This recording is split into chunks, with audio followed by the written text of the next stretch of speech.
Donc, bonjour tout le monde. Aujourd'hui, on va parler d'utilisation fondamentale du banc de scie. On peut faire des milliers d'opérations sur un banc de scie, mais aujourd'hui, on va vous parler simplement de à quoi sert un banc de scie, comment l'utiliser, puis des choses qu'il faut éviter de faire. Donc, l'utilisation du banc de scie, en général, c'est pour déligner notre bois. Donc, on va prendre notre bois, puis on va le faire dans le sens des lignes du bois. On parle de déligner à ce moment-là. Si on veut tronçonner, on va être à 90 degrés de nos lignes, et à ce moment-là, on va le couper dans ce sens-là. Donc, notre banc de scie, je dirais qu'à 90 on s'en sert pour déligner, puis un 10 à peu près pour tronçonner. On a d'autres appareils pour tronçonner qui sont des scies à onglet, ces choses-là. Mais l'action principale d'un banc de scie, c'est le délignage. Préparation. Première des choses qu'il faut faire quand on arrive sur un banc de scie, c'est ajuster la hauteur de la lame. On prend notre pièce de bois, on la place aux côtés de notre lame et on s'assure d'avoir... Je monte ma lame présentement et ce que je fais, c'est il y a des dents de carbure sur ma lame et je m'en viens placer ma lame à une dent en haut de ma pièce de bois. Mais avant d'aller plus loin, avant d'ajuster nos lames, ces choses-là, on doit toujours s'assurer que le courant est coupé. Fait que, on vient derrière notre banc, on a un couteau ici, et on coupe notre courant. Et là, on est prêt à faire les ajustements d'une façon sécuritaire. Donc, j'ai placé la hauteur de ma lame. Une chose qu'il ne faut jamais faire, c'est enlever la protection lorsqu'on opère le banc de scie. On n'enlève jamais ça. On n'enlève non plus le séparateur.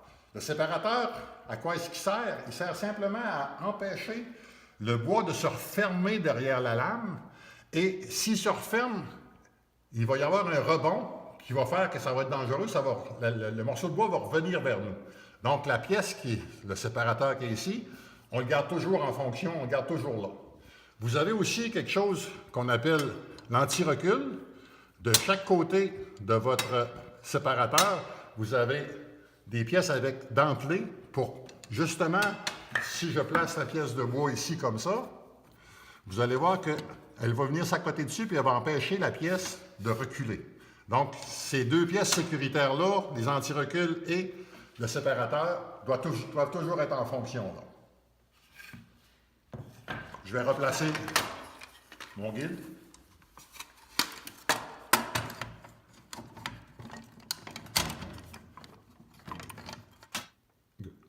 Lorsque vous fixez votre guide, on le place dessus, puis on tire dessus pour s'assurer que tout est bien clenché.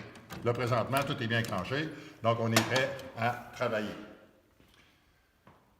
Maintenant, comment utiliser le banc de scie? Première des choses, vous avez votre guide, ici, qui nous permet de prendre les largeurs que l'on veut. Vous avez une règle sur votre banc de scie qui nous donne la précision qu'on veut avoir. Si on veut avoir, par exemple, je vais mettre 4 pouces, ben, j'ai mon guide ici, ma fenêtre va venir me placer à 4 pouces et ne pas oublier de venir clencher le guide correctement. Et là, vous allez avoir une pièce de bois qui va être à 4 pouces. Donc, on utilise la règle pour venir prendre nos largeurs. L'utilisation maintenant. Votre pièce de bois, première des choses qu'on devrait faire, notre bois est brut, il est toujours un peu chambranlant. Si je prends cette pièce de bois-là, je la regarde, ici elle n'est pas stable, tandis que si je la place comme ça, elle est beaucoup plus stable. Donc je vais la passer en étant sur ce côté-là. Si on prend le côté qui est stable, ça va bien aller. Quand je vais pousser dessus, la pièce va rester bien à plat sur mon plateau.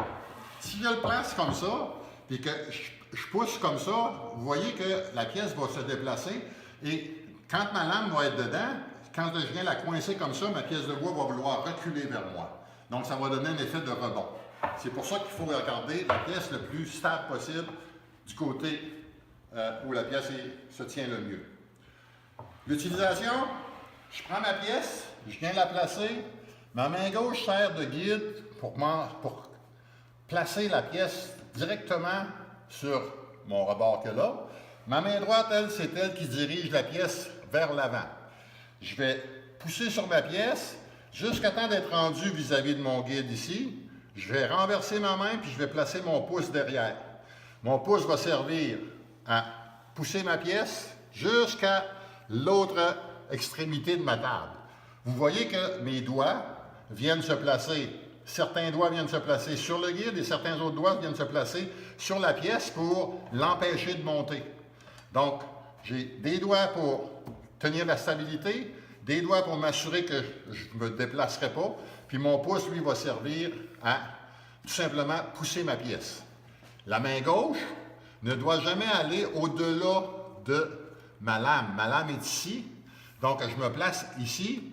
Ma main gauche s'en vient ici, puis elle sert simplement de guide. Quand j'ai plus de bois rendu dans ce côté ici, ce que je fais, c'est simplement je déplace ma main ici pour stabilité. Donc, je vais avoir une bonne façon de me tenir. Dernier point, le recul d'une pièce peut se faire entre la lame et le guide. Donc, si jamais il arrive quelque chose, la pièce va se déplacer comme ça ici. Fait que quand je vais couper, tout simplement, c'est que je déplace mon corps pour ne pas être dans l'alignement de ça. Fait que je me déplace du côté gauche de ma pièce. Fait que si jamais il arrive quelque chose, je ne suis pas dans l'alignement. OK? Donc, je vais vous faire la démonstration du coupage de cette pièce-là. N'oubliez pas, les machines-outils de l'ébénisterie communautaire de Rimouski sont toutes reliées à un système de dépoussiéreur. Donc, avant son utilisation, vous devez faire partir le dépoussiéreur et ouvrir la trappe correspondante à l'outil. Bien sûr, lorsque vous allez terminer votre opération, vous refermez la trappe et aussi le système de dépoussiéreur. Merci beaucoup.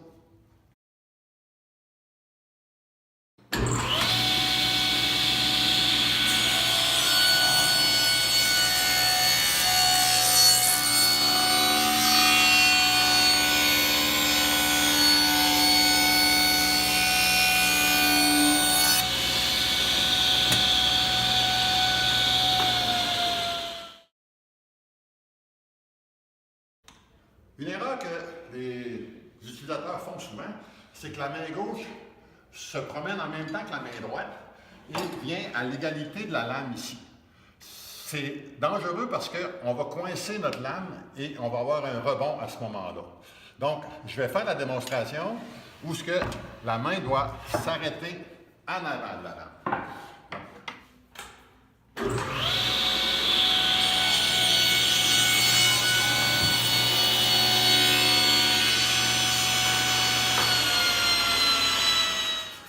Alors, on voit ici que ma main gauche est restée en avant de la lame. Si je m'en viens ici, ma main gauche va venir faire une pression sur ma lame et à ce moment-là, je vais avoir un gros rebond qui va projeter ma pièce de bois. Donc, la main gauche peut aller jusqu'ici.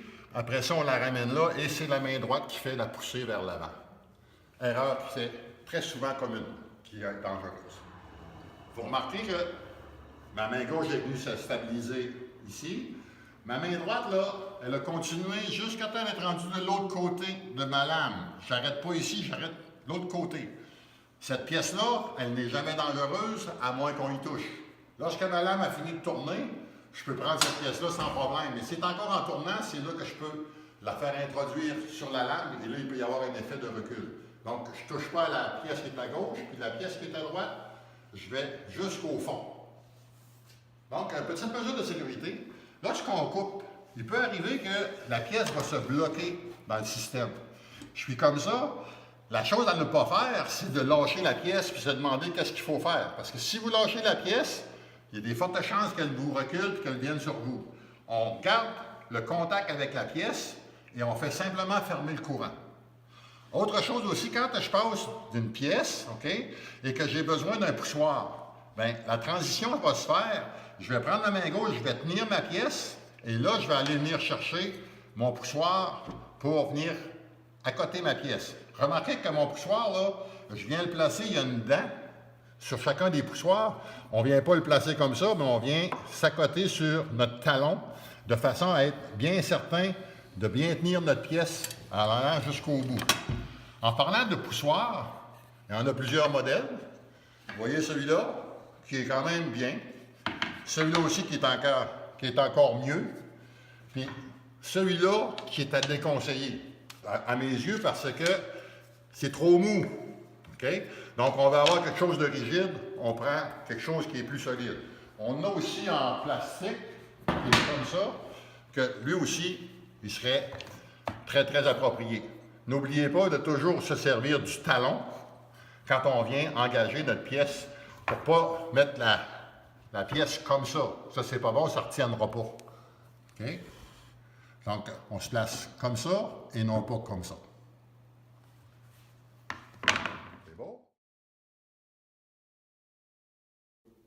L'utilisation des poussoirs, on utilise des poussoirs lorsque on sent que notre main n'est plus sécuritaire. Si je prends cette pièce de bois-là, je viens la placer ici, je n'ai pas de problème pour venir prendre ma main ici, puis de me sentir sécuritaire par rapport à ma main avec la lame qui est là. Par contre, si je prends une pièce de bois qui est beaucoup plus mince, puis que je m'en viens là, puis que je viens passer ça ici, là, je sens que mes doigts sont près de la lame et je me sens moins confortable. Et c'est à ce moment-là que je viens prendre le fameux poussoir que je viens prendre ici, puis que je viens accoter sur mon talon. Et à ce moment-là, je suis capable d'être très sécuritaire et il n'y a aucune source de danger à ce moment-là.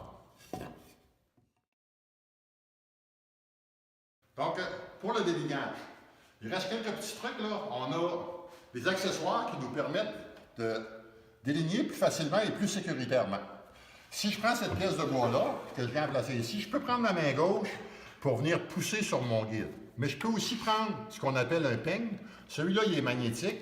Je viens le placer, OK? Et je viens tout simplement il vient solidifier ma pièce et je suis capable de venir prendre, simplement pousser sur ma pièce.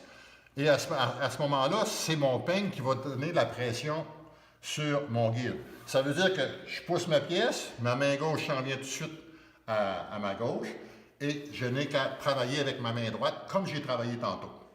Le peigne devrait être placé devant la lame et non pas vis-à-vis de la lame et surtout pas l'autre côté de la lame. Donc, toujours devant la lame. Donc, je vais engager ma pièce de bois et ma main gauche, aussitôt que ma pièce de bois est engagée, je vois qu'elle est en pression sur mon guide. Ma main gauche ne sert plus à rien. Je peux venir la déplacer ici. Donc, je fais la démonstration. C'est engagé. J'enlève ma main gauche.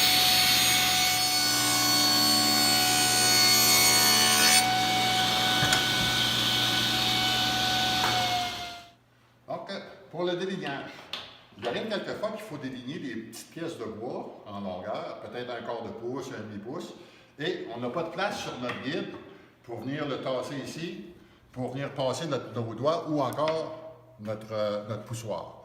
Il y a une façon simple de le faire. On a un accessoire fabriqué maison pour nous autres. On a un copain qui nous a fait ça. Vous voyez qu'on va venir, cette coche-là va venir se placer dans notre banc de scie. On va venir le placer là. La façon de l'ajuster, on lève, on a enlevé le courant bien sûr. On vient s'ajuster ici. Mettons que j'ai besoin de 1 demi-pouce. Ce que je vais faire, c'est que je vais tout simplement prendre mon galon à mesurer et je vais mesurer sur la dent 1 demi-pouce. Là, ici, j'en ai 3/4, fait que je vais aller à 1 demi-pouce. Donc, sur la dent. Et je viens serrer mon ajustement. Là, j'étais à 1 demi-pouce. Maintenant, je suis vis-à-vis de ma lame. Je ne veux pas être là. Je vais me reculer pour être en avant de ma lame. On n'est jamais vis-à-vis de la lame. Je vais serrer le tout. Et là, je suis prêt à faire mes passes pour avoir toujours 1 demi-pouce. Je viens replacer mon guide et je vais prendre une pièce de bois okay, que je vais venir placer ici et mon guide va venir s'en venir ici et je n'aurai pas besoin de mesurer. À chaque fois que je vais le passer, je vais passer puis je vais prendre une tranche de 1/2 pouce si je m'en viens ici comme ça. Vous voyez que je vais prendre ma tranche de 1/2 pouce ici et la fois d'après, ben, je vais simplement tasser encore une fois mon guide pour qu'il vienne chercher un autre tranche d'1/2 pouce, toujours en ayant mon accessoire qui est là pour me guider. Donc, je peux faire des tranches comme ça de 1/2 pouce sans aucun problème, facilement.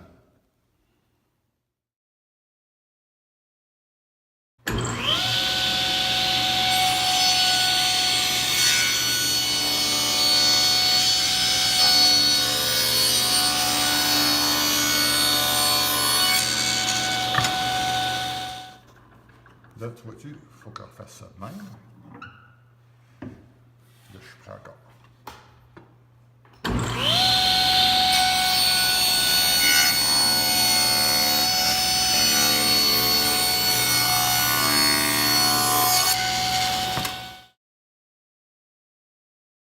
Donc, on va passer maintenant au tronçonnage. Si je veux tronçonner cette pièce-là, la même chose, on va vérifier la stabilité de notre pièce. On ne fait jamais de coupe à main levée avec un bâti, beaucoup trop dangereux. Donc, on va toujours avoir minimum un guide, mais jamais deux. Donc, je vais prendre mon guide, qui est ici. Pour vérifier si on est à 90 degrés, la meilleure façon, c'est de le placer sur notre table. OK? Puis de venir l'enclencher là. C'est sûr que ça ici, avec notre table, on est à 90 degrés. Fait que je viens le placer comme ça pour mettre mon guide à 90 degrés. Ensuite, je suis comme ça. Et là, je pourrais utiliser des butées, peu importe. Je viens prendre ma pièce de bois, puis je viens la placer sur ma pièce de bois. Je suis comme ça, je tiens ma pièce, une main en avant, une main ici, pour que l'ensemble soit solidaire. Et à ce moment-là, je suis capable de venir couper ma pièce. On va faire la démonstration.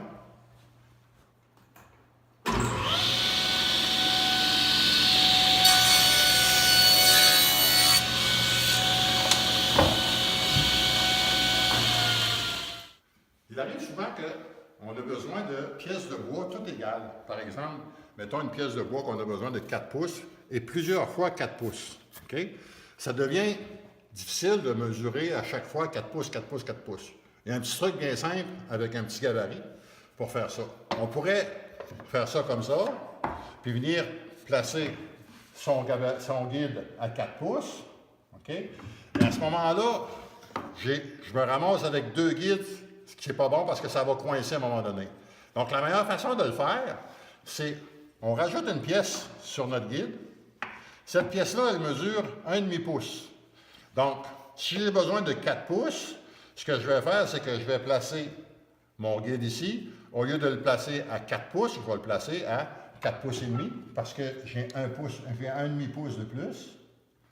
Et à ce moment-là, en plaçant ce guide-là devant ma lame, aussitôt que je vais être passé, mon bloc va être ici puis il va être libre. Il ne sera pas coincé entre mon guide et ma lame. Fait que je vais pouvoir en prendre autant que je veux et je n'aurai aucune friction ici de façon à ce que le bloc puisse me revenir en étant propulsé. On va faire la démonstration. Donc, je m'accorde.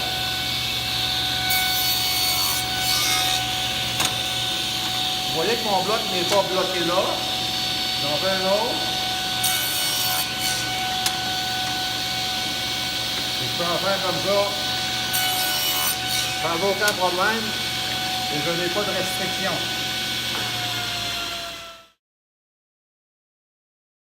Pour éviter de courir après des pièces sur le bâti, on essaie de tout centraliser aux mêmes places. Ce guide-là, on vient le placer en dessous.